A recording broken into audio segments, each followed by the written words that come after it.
The Korean War, 25 June 1950, 27 July 1953, was an armed conflict on the Korean Peninsula fought between North Korea, Democratic People's Republic of Korea, DPRK, and South Korea, Republic of Korea, ROK, and their allies. North Korea was supported by China and the Soviet Union, while South Korea was supported by the United Nations Command, UNC, led by the United States. The conflict was one of the first major proxy wars of the Cold War.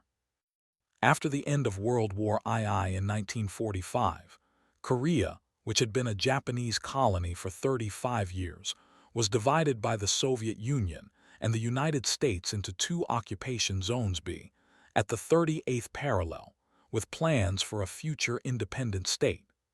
Due to political disagreements, the zones formed their own governments in 1948. North Korea was led by Kim Il-sung in Pyongyang, and South Korea by Syngman Rhee in Seoul. Both claimed to be the sole legitimate government of all of Korea. On 25 June 1950, the Korean People's Army, KPA, equipped and trained by the Soviets, launched an invasion of the South. In the absence of the Soviet Union's representative C, the UN Security Council denounced the attack and recommended member states to repel the invasion. 20 UN forces comprised 21 countries, with the United States providing around 90% of military personnel. 21-22. Seoul was captured by the KPA on 28 June, and by early August, the Republic of Korea Army, ROKA, and its allies were nearly defeated, holding onto only the Pusan perimeter in the peninsula's southeast. On 15 September, UN forces landed at Incheon near Seoul, cutting off KPA troops and supply lines. UN forces broke out from the perimeter on 18 September, recaptured Seoul, and invaded North Korea in October, capturing Pyongyang and advancing towards the Yalu River, the border with China. On 19 October, the Chinese People's Volunteer Army, PVA, crossed the Yalu and entered the war on the side of the North. 23. UN forces retreated from North Korea in December, following the PVA's first and second offensive. Communist forces captured Seoul again in January 1951, before losing it to a UN counteroffensive 2 months later.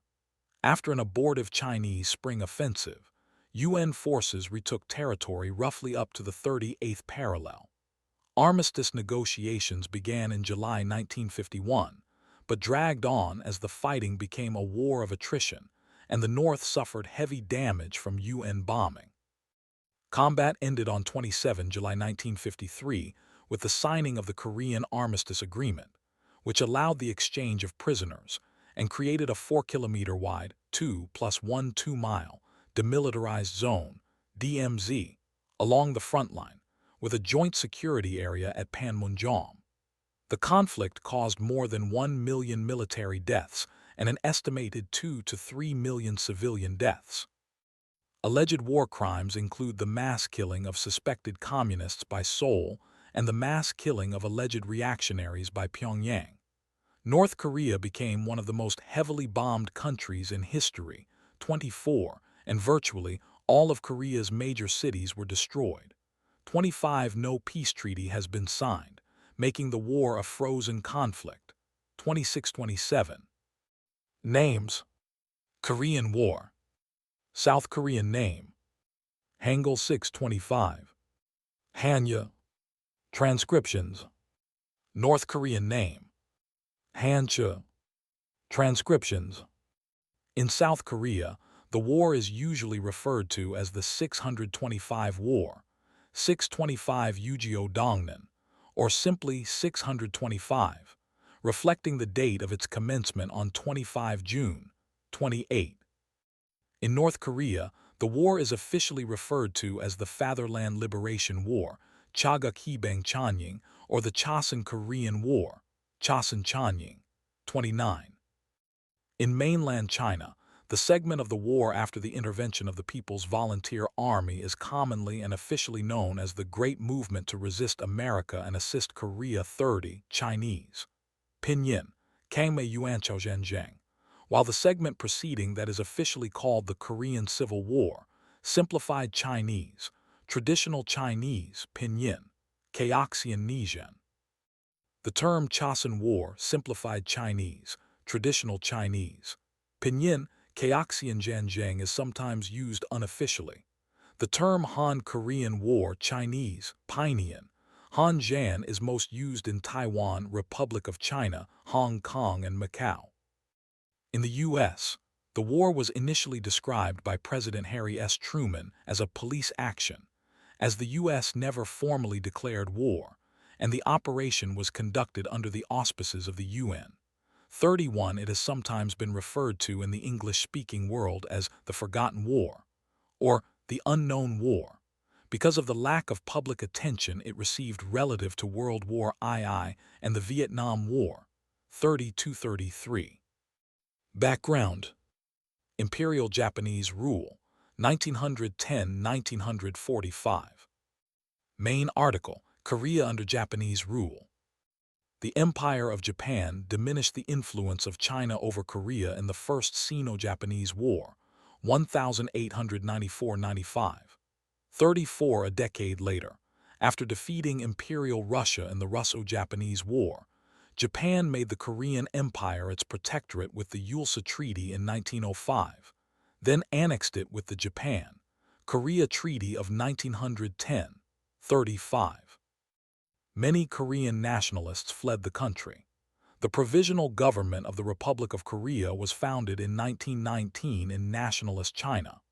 It failed to achieve international recognition, failed to unite the nationalist groups, and had a fractious relationship with its U.S.-based founding president, Syngman Rhee.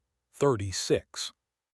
In China, the nationalist National Revolutionary Army and the Communist People's Liberation Army, PLA, helped organize Korean refugees against the Japanese military, which had also occupied parts of China. The nationalist-backed Koreans, led by Yi Pom-sok, fought in the Burma Campaign, 1940–145. The Communists, led by, among others, Kim Il-sung, fought the Japanese in Korea and Manchuria. 37. At the Cairo Conference in 1943, China, the UK, and the US decided that, in due course, Korea shall become free and independent. 38. Korea divided, 1945–1949.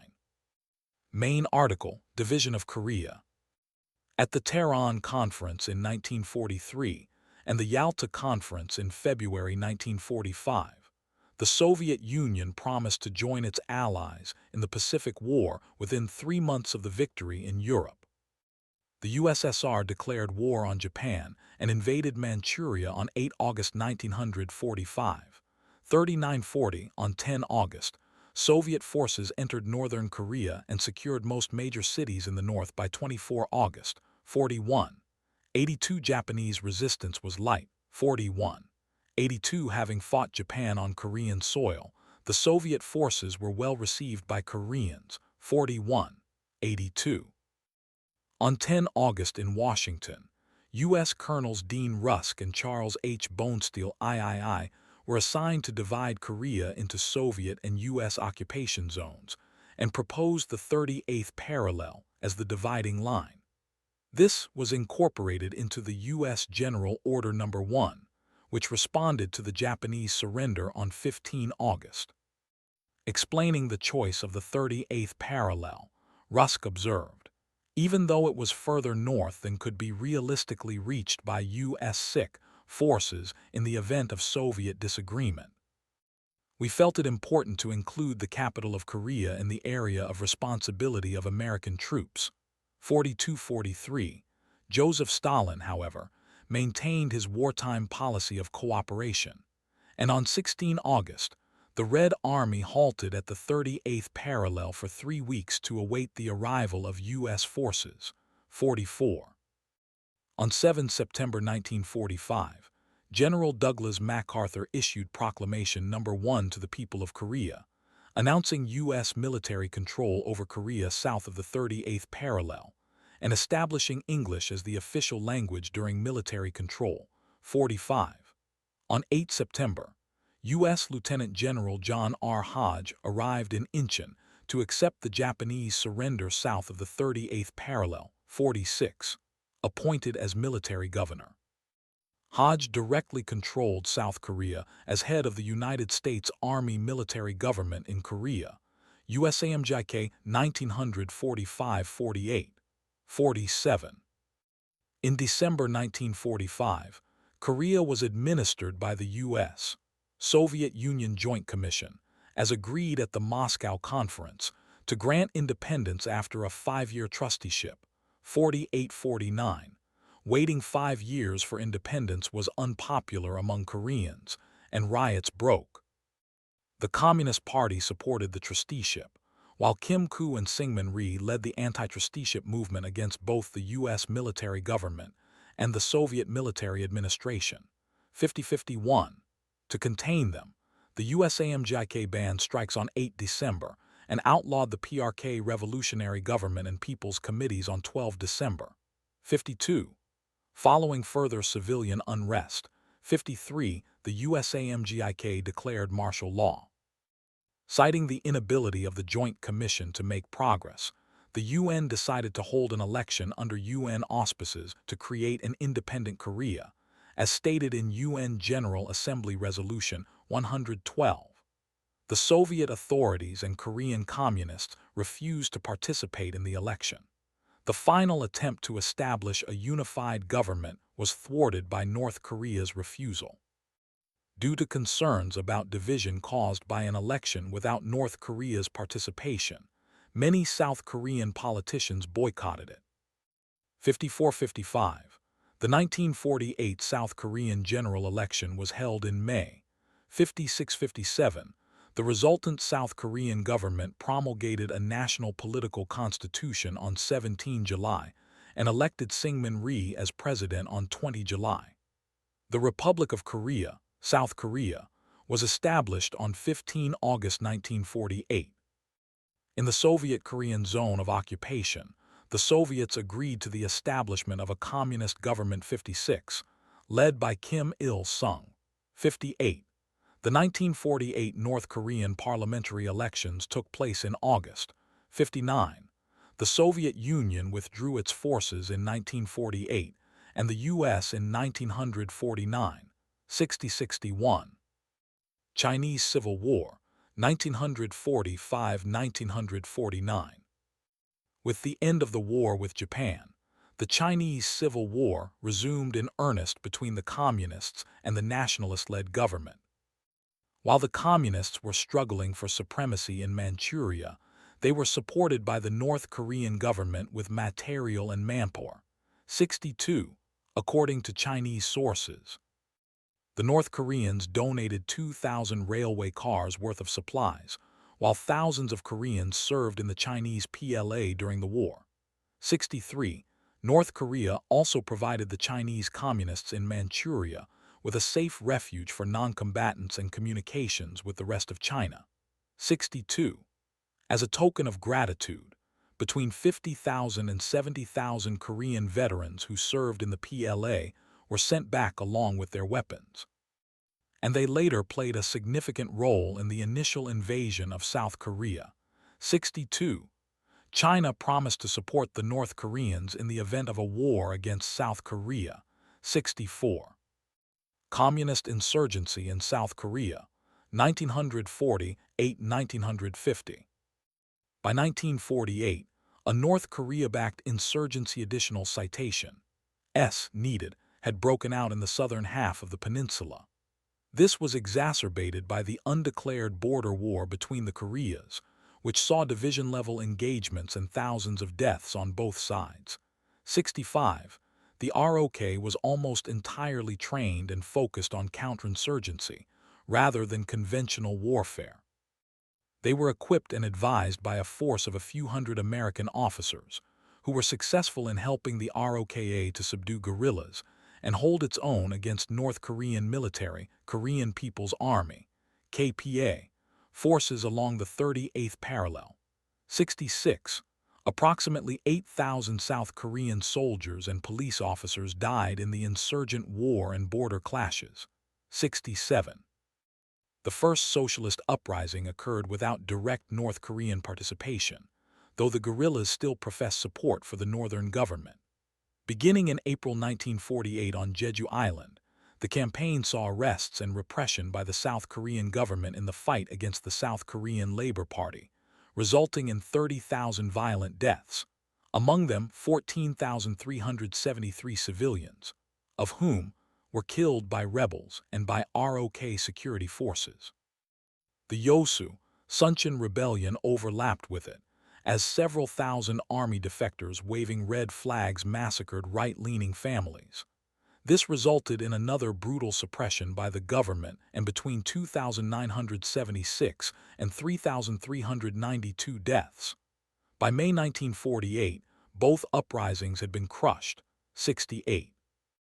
Insurgency reignited in the spring of 1949, when attacks by guerrillas in the mountainous regions buttressed by army defectors and North Korean agents.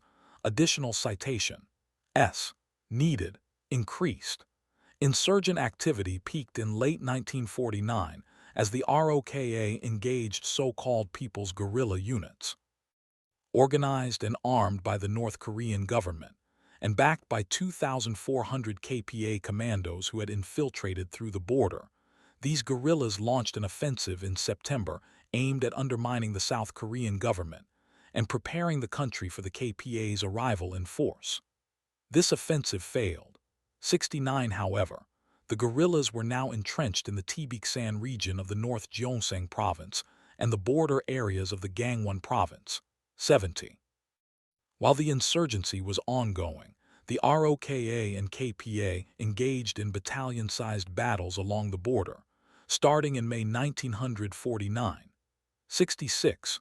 Border clashes between South and North continued on 4 August 1949, when thousands of North Korean troops attacked South Korean troops occupying territory north of the 38th parallel. The 2nd and 18th ROK infantry regiments repulsed attacks in Kuksabong, 71, and KPA troops were completely routed. 72 border incidents decreased by the start of 1950. 70. Meanwhile, counterinsurgencies in the South Korean interior intensified. Persistent operations, paired with worsening weather, denied the guerrillas sanctuary and wore away their fighting strength. North Korea responded by sending more troops to link up with insurgents and build more partisan cadres. North Korean infiltrators had reached 3,000 soldiers in 12 units by the start of 1950, but all were destroyed or scattered by the ROKA. 73. On 1 October 1949, the ROKA launched a three-pronged assault on the insurgents in South Choya and Tagu. By March 1950, the ROKA claimed 5,621 guerrillas killed or captured and 1,066 small arms seized. This operation crippled the insurgency. Soon after, North Korea made final attempts to keep the uprising active, sending battalion-sized units of infiltrators under the commands of Kim Sang-ho and Kim Moo-hyan. The 1st Battalion was reduced to a single man over the course of engagements by the ROKA 8th Division. The 2nd was annihilated by a 2-battalion hammer and anvil maneuver by units of the ROKA 6th Division, resulting in a toll of 584 KPA guerrillas, 480 killed, 104 captured, and 69 ROKA troops killed, plus 184 wounded. 74. By the spring of 1950, guerrilla activity had mostly subsided. The border, too, was calm. 75. Prelude to War 1950. By 1949, South Korean and U.S. military actions had reduced indigenous communist guerrillas in the South from 5,000 to 1,000. However, Kim Il-sung believed widespread uprisings had weakened the South Korean military, and that a North Korean invasion would be welcomed by much of the South Korean population. Kim began seeking Stalin's support for an invasion in March 1949, traveling to Moscow to persuade him. 76. Stalin initially did not think the time was right for a war in Korea. PLA forces were still embroiled in the Chinese Civil War, while U.S. forces remained stationed in South Korea. 77. By spring 1950, he believed that the strategic situation had changed. PLA forces under Mao Zedong had secured final victory, U.S. forces had withdrawn from Korea, and the Soviets had detonated their first nuclear bomb, breaking the U.S. monopoly. As the U.S. had not directly intervened to stop the communists in China, Stalin calculated they would be even less willing to fight in Korea, which had less strategic significance. 78. The Soviets had cracked the codes used by the U.S. to communicate with their embassy in Moscow. And reading dispatches convinced Stalin that Korea did not have the importance to the U.S. that would warrant a nuclear confrontation. 78. Stalin began a more aggressive strategy in Asia based on these developments, including promising economic and military aid to China through the Sino-Soviet Treaty of Friendship, Alliance and Mutual Assistance. 79. In April 1950, Stalin permitted Kim to attack the government in the South, under the condition that Mao would agree to send reinforcements if needed. 80. For Kim, this was the fulfillment of his goal to unite Korea. Stalin made it clear Soviet forces would not openly engage in combat to avoid a direct war with the United States. 80. Kim met with Mao in May 1950, and differing historical interpretations of the meeting have been put forward. According to Barbara Barnuen and Yu Chengjing, Mao agreed to support Kim despite concerns of American intervention, as China desperately needed the economic and military aid promised by the Soviets. 81. Catherine Weathersby cites Soviet documents which said Kim secured Mao's support. 82. Along with Mark O'Neill. She says this accelerated Kim's war preparations. 83-84. Chen Jian argues Mao never seriously challenged Kim's plans, and Kim had every reason to inform Stalin that he had obtained Mao's support. 85. 112. Citing more recent scholarship, Zhao Suisheng contends Mao did not approve of Kim's war proposal and requested verification from Stalin, who did so via a telegram. 86. 28-9. Mao accepted the decision made by Kim and Stalin to unify Korea, but cautioned Kim over possible U.S. intervention. 86-30. Soviet generals with extensive combat experience from World War II were sent to North Korea as the Soviet Advisory Group. They completed plans for attack by May 87 and called for a skirmish to be initiated in the Korean Peninsula on the west coast of Korea. The North Koreans would then launch an attack to capture Seoul and encircle and destroy the ROK. The final stage would involve destroying South Korean government remnants and capturing the rest of South Korea, including the ports. 88. On 7 June 1950, Kim called for a Korea-wide election on 5-8 August 1950 and a consultative conference in Haeju on 15-17 June. On 11 June, the North sent 3 diplomats to the South as a peace overture, which Rhee rejected outright. 80. On 21 June, Kim revised his war plan to involve a general attack across the 38th parallel, rather than a limited operation in Ongjin.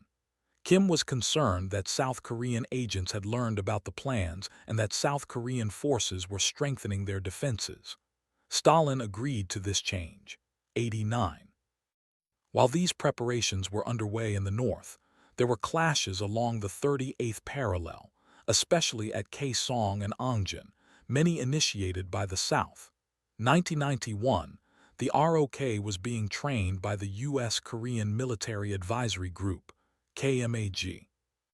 On the eve of the war, KMAG Commander General William Lynn Roberts voiced utmost confidence in the ROK and boasted that any North Korean invasion would merely provide target practice. 92. For his part, Syngman Rhee repeatedly expressed his desire to conquer the North, including when U.S. diplomat John Foster Dulles visited Korea on 18 June. 93. Though some South Korean and U.S. intelligence officers predicted an attack, similar predictions had been made before and nothing had happened. 94. The Central Intelligence Agency noted the southward movement by the KPA but assessed this as a defensive measure, and concluded an invasion was unlikely. 95. On 23 June, UN observers inspected the border and did not detect that war was imminent. 96. Comparison of forces. Chinese involvement was extensive from the beginning, building on previous collaboration between the Chinese and Korean communists during the Chinese Civil War. Throughout 1949 and 1950, the Soviets continued arming North Korea. After the communist victory in the Chinese Civil War, ethnic Korean units in the PLA were sent to North Korea. 97. In the fall of 1949, two PLA divisions composed mainly of Korean Chinese troops, the 164th and 166th, entered North Korea, followed by smaller units throughout the rest of 1949. The reinforcement of the KPA with PLA veterans continued into 1950, with the 156th Division and several other units of the former 4th Field Army arriving in February. The PLA 156th Division was reorganized as the KPA 7th Division. By mid-1950, between 50,000 and 70,000 former PLA troops had entered North Korea, forming a significant part of the KPA's strength on the eve of the war's beginning. 98. The combat veterans and equipment from China, the tanks, artillery and aircraft supplied by the Soviets, and rigorous training increased North Korea's military superiority over the South, armed by the U.S. military with mostly small arms, but no heavy weaponry. 99. Several generals, such as Lee Kwun-moo, were PLA veterans born to ethnic Koreans in China. While older histories of the conflict often referred to these ethnic Korean PLA veterans as being sent from northern Korea to fight in the Chinese Civil War before being sent back, recent Chinese archival sources studied by Kim Dong-gil indicate that this was not the case. Rather, the soldiers were indigenous to China, as part of China's long-standing ethnic Korean community, and were recruited to the PLA in the same way as any other Chinese citizen. 100. According to the first official census in 1949, the population of North Korea numbered 9,620,000,101, and by mid-1950, North Korean forces numbered between 150,000 and 200,000 troops, organized into 10 infantry divisions, 1 tank division, and 1 Air Force division, with 210 fighter planes and 280 tanks, who captured scheduled objectives and territory, among them Kaesong, Chuncheon, Uijeongbu, and Ongjin. Their forces included 274 T-34-85 tanks, 200 artillery pieces, 110 attack bombers, 150 Yak fighter planes, and 35 reconnaissance aircraft. In addition to the invasion force, the North had 114 fighters, 78 bombers, 105 T-34-85 tanks, and some 30,000 soldiers stationed in reserve in North Korea. 46. Although each navy consisted of only several small warships, the North and South Korean navies fought in the war as seaborne artillery for their armies. In contrast, the South Korean population was estimated at 20,102,000, over twice that of the North, but its army was unprepared and ill-equipped. As of 25 June 1950, the ROK had 98,000 soldiers, 65,000 combat, 33,000 support, no tanks. They had been requested from the U.S. military, but requests were denied, and a 22-plane Air Force comprising 12 Liaison type and 10 advanced trainer airplanes. Large U.S. garrisons and air forces were in Japan, 103, but only 200-300 U.S. troops were in Korea. At dawn on 25 June 1950, the KPA crossed the 38th parallel behind artillery fire, 105. It justified its assault with the claim ROK troops attacked first, and that the KPA were aiming to arrest and execute the bandit traitor Syngman Rhee. 106. Fighting began on the strategic Korean Peninsula in the west. 107-108. there were initial South Korean claims that the 17th Regiment had counterattacked at Haeju. Some scholars argue the claimed counterattack was instead the instigating attack, and therefore that the South Koreans may have fired first. 107-109 However, the report that contained the Haeju claim contained errors and outright falsehoods. 110. KPA forces attacked all along the 38th parallel within an hour. The KPA had a combined arms force including tanks supported by heavy artillery. The ROK had no tanks, anti-tank weapons, or heavy artillery. The South Koreans committed their forces in a piecemeal fashion, and these were routed in a few days. 111. On 27 June, re-evacuated Seoul with some of the government. At 02:00 on 28 June, the ROK blew up the Hangang Bridge across the Han River in an attempt to stop the KPA. The bridge was detonated while 4,000 refugees were crossing it, and hundreds were killed. 112-113 destroying the bridge trapped many ROK units north of the river. 111. In spite of such desperate measures, Seoul fell that same day. Some South Korean National Assemblymen remained in Seoul when it fell, and 48 subsequently pledged allegiance to the North. 114. On 28 June, re-ordered the massacre of suspected political opponents in his own country. 115. In 5 days, the ROK, which had 95,000 troops on 25 June, was down to less than 22,000 troops. In early July, when U.S. forces arrived, what was left of the ROK was placed under U.S. operational command of the United Nations Command. 116. Factors in U.S. intervention.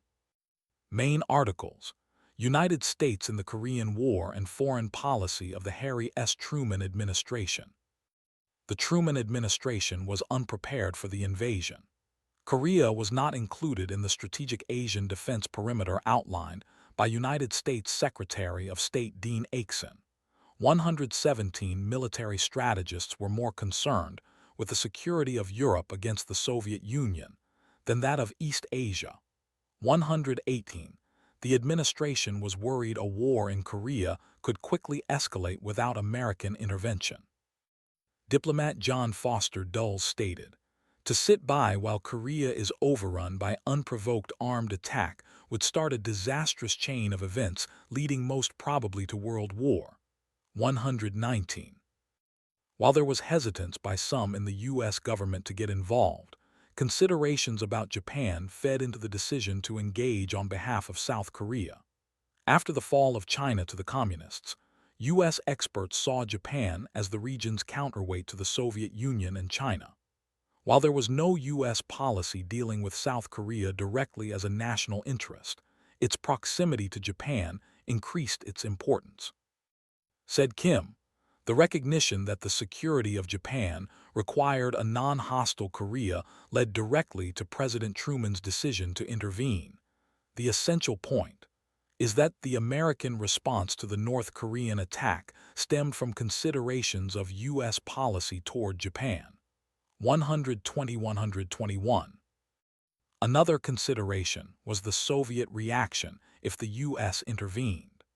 The Truman administration was fearful the Korean War was a diversionary assault that would escalate to a general war in Europe once the U.S. committed in Korea. At the same time, here was no suggestion from anyone that the United Nations or the United States could back away from the conflict. 122.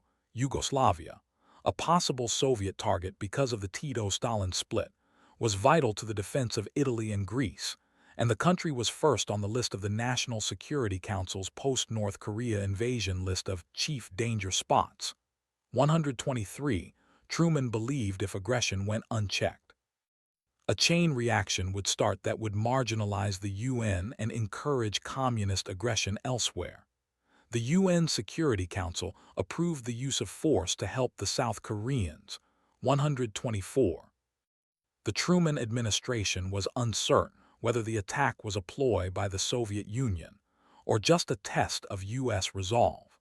The decision to commit ground troops became viable when a communique was received on 27 June, indicating the Soviet Union would not move against U.S. forces in Korea. 125. The Truman administration believed it could intervene in Korea without undermining its commitments elsewhere. United Nations Security Council resolutions. Further information. List of United Nations Security Council resolutions concerning North Korea. On 25 June 1950, the United Nations Security Council unanimously condemned the North Korean invasion of South Korea with Resolution 82. The Soviet Union, a veto-wielding power, had boycotted council meetings since January 1950, protesting Taiwan's occupation of China's permanent seat. 126. The Security Council, on 27 June 1950, published Resolution 83 recommending member states provide military assistance to the Republic of Korea. On 27 June, President Truman ordered U.S. air and sea forces to help. On 4 July, the Soviet Deputy Foreign Minister accused the U.S. of starting armed intervention on behalf of South Korea. 127. The Soviet Union challenged the legitimacy of the war for several reasons. The ROK intelligence upon which Resolution 83 was based came from U.S. intelligence. North Korea was not invited as a sitting temporary member of the UN, which violated UN Charter Article 32. And the fighting was beyond the Charter's scope, because the initial North-South border fighting was classed as a civil war. Because the Soviet Union was boycotting the Security Council, some legal scholars posited that deciding upon this type of action required the unanimous vote of all 5 permanent members. 128-129. Within days of the invasion, masses of ROK soldiers, of dubious loyalty to the Syngman-Rhee regime, were retreating southwards or defecting en masse to the northern side, the KPA. 130. On 7 July, the UNSC set up under the sponsorship of the British and French sides a unified command structure which was authorized to fly the blue flag of the UN, but was not subject in any way to United Nations orders. 131. United States response, July-August 1950. A group of soldiers readying a large gun in some brush. A U.S. howitzer position near the Kum River, 15 July. As soon as word of the attack was, Aikson informed Truman that the North Koreans had invaded South Korea. 133-134. Truman and Aikson discussed a U.S. invasion response and agreed the U.S. was obligated to act, comparing the North Korean invasion with Adolf Hitler's aggressions in the 1930s, and the mistake of appeasement must not be repeated. 135. U.S. industries were mobilized to supply materials, labor capital, production facilities, and other services necessary to support the military objectives of the Korean War. 136. Truman later explained he believed fighting the invasion was essential to the containment of communism, as outlined in the National Security Council Report 68, NSC 68. Communism was acting in Korea, just as Hitler, Mussolini, and the Japanese had 10, 15, and 20 years earlier. I felt certain that if South Korea was allowed to fall, communist leaders would be emboldened to override nations closer to our own shores. If the communists were permitted to force their way into the Republic of Korea without opposition from the free world, no small nation would have the courage to resist threats and aggression by stronger communist neighbors. 137. In August 1950, Truman and Aikson obtained the consent of Congress to appropriate $12 billion for military action, equivalent to $157 billion in 2024. 134. Because of the extensive defense cuts and emphasis on building a nuclear bomber force, none of the services were able to make a robust response with conventional military strength. General Omar Bradley, chair of the Joint Chiefs of Staff, was faced with deploying a force that was a shadow of its World War II counterpart, 138-139. Acting on Aiksen's recommendation, Truman ordered MacArthur, the supreme commander for the Allied powers in Japan, to transfer material to the South Korean military, while giving air cover to evacuation of U.S. nationals. Truman disagreed with advisors who recommended unilateral bombing of the North Korean forces and ordered the U.S. 7th Fleet to protect Taiwan, whose government asked to fight in Korea. The U.S. denied Taiwan's request for combat, lest it provokes retaliation from the PRC. 140, because the U.S. had sent the 7th Fleet to neutralize the Taiwan Strait. Chinese Premier Zhou Enlai criticized the UN and U.S. initiatives as armed aggression on Chinese territory. 141. The U.S. supported the Kuomintang in Burma in the hope these KMT forces would harass China from the southwest, thereby diverting Chinese resources from Korea. 142-65. The drive south in Pusan, July, September 1950. GI comforting a grieving infantryman. Crew of an U.S. M24 Chaffee tank along the Nakdong River front, August 1950. The Battle of Asan, the first significant U.S. engagement, involved the 540-soldier Task Force Smith, a small forward element of the 24th Infantry Division flown in from Japan. 143. On 5 July 1950, Task Force Smith attacked the KPA at Asan, but without weapons capable of destroying KPA tanks. The KPA defeated the U.S., with 180 American casualties. The KPA progressed southwards, pushing back U.S. forces at Pyeongtaek, Chonan, and Chichewan, forcing the 24th Division's retreat to Tijian, which the KPA captured in the Battle of Tajan. The 24th Division suffered 3,602 dead and wounded and 2,962 captured, including its commander, Major General William F. Dean. 144. By August, the KPA steadily pushed back the ROK and the 8th United States Army southwards. 145. The impact of the Truman administration's defense budget cutbacks was keenly felt, as U.S. troops fought costly rearguard actions. Facing a veteran and well-led KPA force, and lacking sufficient anti-tank weapons, artillery, or armor, the Americans retreated and the KPA advanced down the peninsula. 146-147. By September, UN forces were hemmed into a corner of southeast Korea, near Pusan. This 230-kilometer, 140-mile perimeter enclosed about 10% of Korea, in a line defined by the Nakdong River. The KPA purged South Korea's intelligentsia by killing civil servants and intellectuals. On 20 August, MacArthur warned Kim Il-sung he would be held responsible for KPA atrocities. 148. Kim's early successes led him to predict the war would finish by the end of August. Chinese leaders were more pessimistic. To counter a possible U.S. deployment, Zhou secured a Soviet commitment to have the Soviet Union support Chinese forces with air cover, and he deployed 260,000 soldiers along the Korean border under the command of Gao Gang. Zhou authorized a topographical survey of Korea and directed Lei Yingfu, Zhou's military advisor in Korea, to analyze the military situation.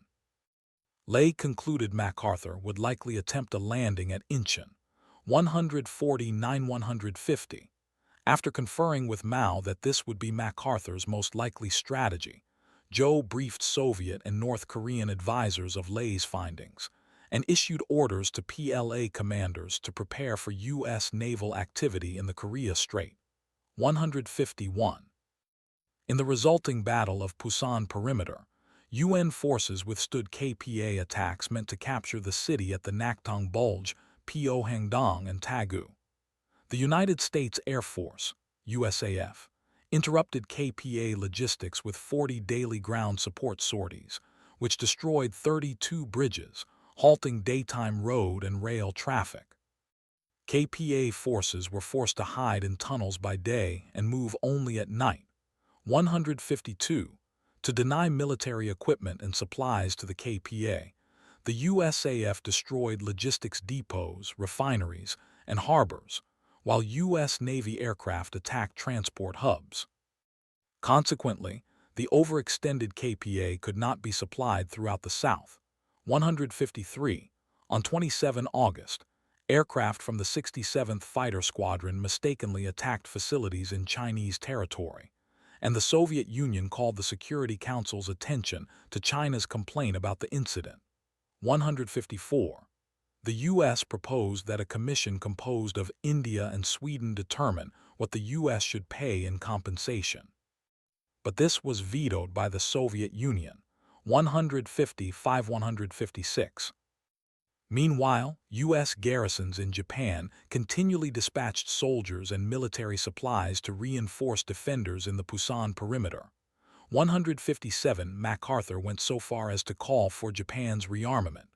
158. Tank battalions deployed to Korea, from the port of San Francisco to the port of Pusan, the largest Korean port. By late August, the Pusan perimeter had 500 medium tanks battle-ready. 159. In early September 1950, UN forces outnumbered the KPA 180,000 to 100,000 soldiers, 30-160. Battle of Incheon, September 1950. Main article, Battle of Incheon.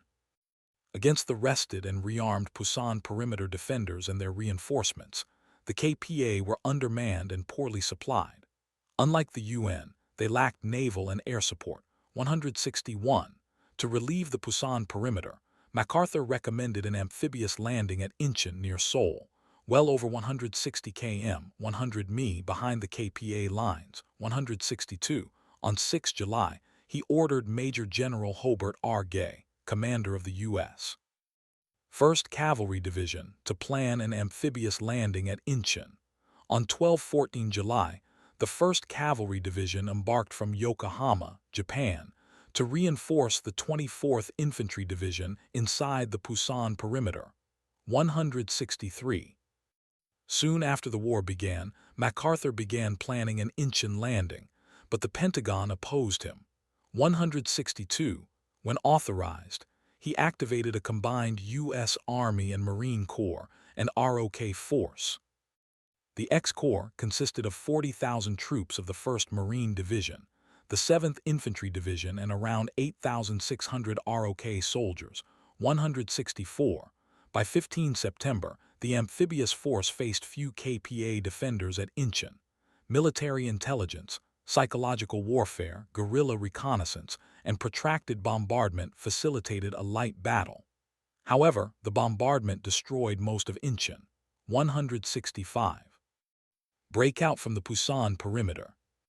Main articles: Pusan perimeter offensive, UN forces September 1950 counteroffensive, and Second Battle of Seoul.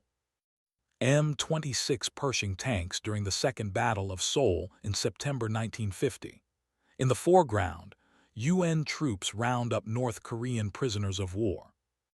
On 16 September 8, Army began its breakout from the Pusan perimeter. Task Force Lynch, 166-167, 3rd Battalion, 7th Cavalry Regiment, and 70th Tank Battalion units advanced through 171.2 km, 106.4 mi, of KPA territory to join the 7th Infantry Division at Asan on 27 September. 163 X-Corps rapidly defeated the KPA defenders around Seoul, thus threatening to trap the main KPA force. 168. On 18 September, Stalin dispatched General H.M. Zakharov to advise Kim to halt his offensive around the Pusan perimeter and redeploy his forces to defend Seoul. Chinese commanders were not briefed on North Korean troop numbers or operational plans. Zhou suggested the North Koreans should attempt to eliminate the UN forces at Incheon only if they had reserves of at least 100,000 men. Otherwise, He advised the North Koreans to withdraw their forces north. 169. On 25 September, Seoul was recaptured by UN forces. U.S. air raids caused heavy damage to the KPA, destroying most of its tanks and artillery. KPA troops in the south, instead of effectively withdrawing north, rapidly disintegrated, leaving Pyongyang vulnerable. 169. During the retreat, only 25,300 KPA soldiers managed to reach the KPA lines. 171. On 27 September, Stalin convened an emergency session of the Politburo, where he condemned the incompetence of the KPA command and held Soviet military advisors responsible for the defeat UN forces invade North Korea. September, October 1950.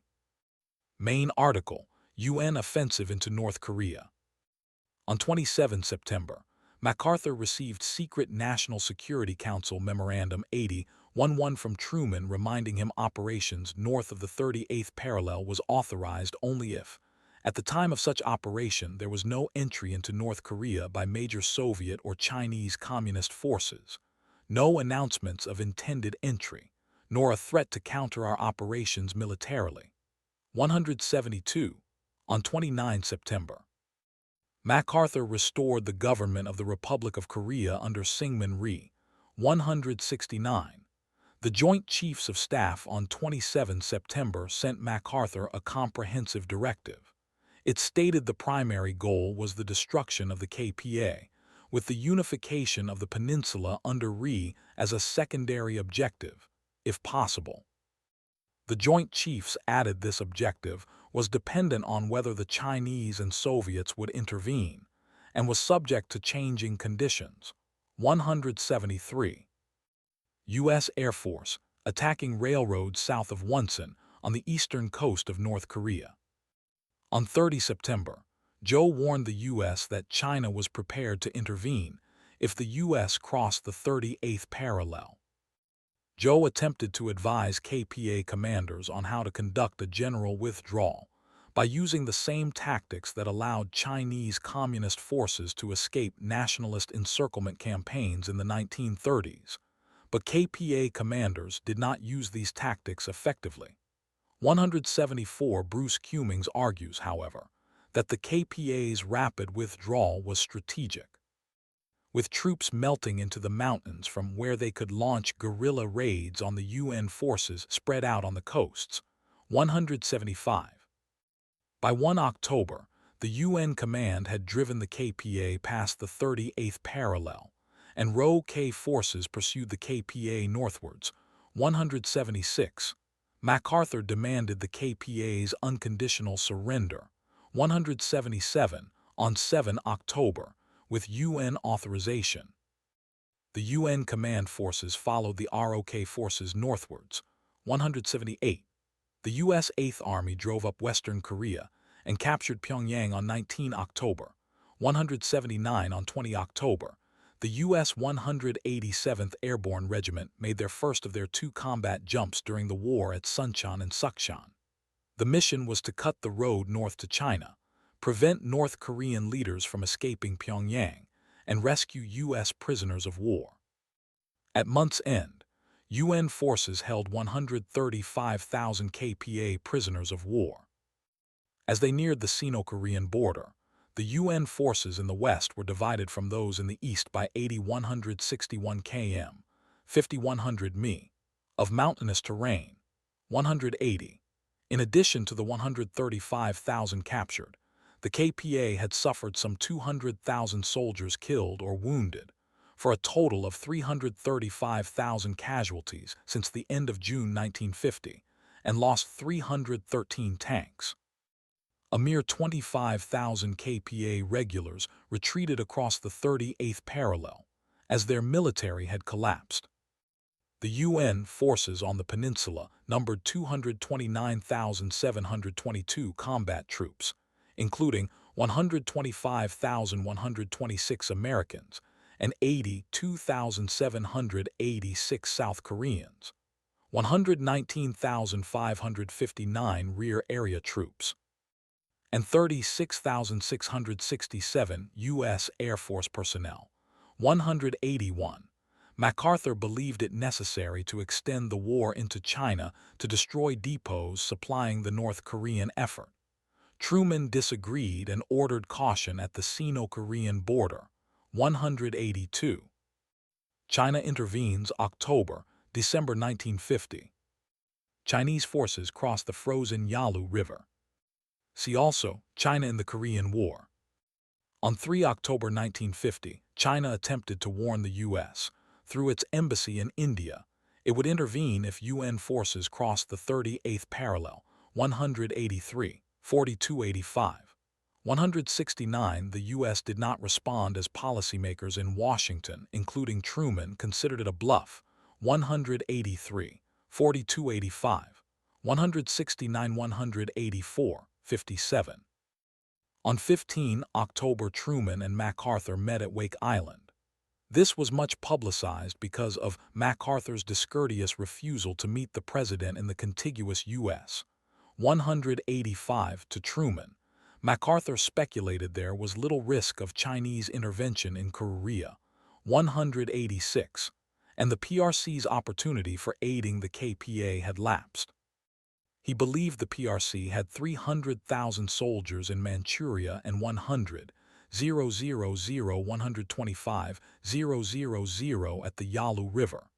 He concluded that, although half of those forces might cross south, if the Chinese tried to get down to Pyongyang, there would be the greatest slaughter without Soviet Air Force protection. 170-187. Meanwhile, on 13 October, the Politburo decided China would intervene even without Soviet air support, basing its decision on a belief superior morale could defeat an enemy that had superior equipment. 188. To that end, 200,000 Chinese People's Volunteer Army, PVA, troops crossed the Yalu into North Korea. 189. UN aerial reconnaissance had difficulty sighting PVA units in the daytime. Because their march and bivouac discipline minimized detection. 190. The PVA marched dark to dark. 19,000-300. An aerial camouflage concealing soldiers, pack animals, and equipment was deployed by 05:30. Meanwhile, daylight advance parties scouted for the next bivouac site. During daylight activity or marching, soldiers remained motionless if an aircraft appeared. 190. PVA officers were under orders to shoot security violators. Citation needed. Such battlefield discipline allowed a 3-division army to march the 460 km, 286 mi, from Antung, Manchuria, to the combat zone in 19 days. Another division night-marched a circuitous mountain route, averaging 29 km, 18 mi daily for 18 days, 46. Soldiers from the U.S. 2nd Infantry Division, in action near the Changchan River, 20 November 1950.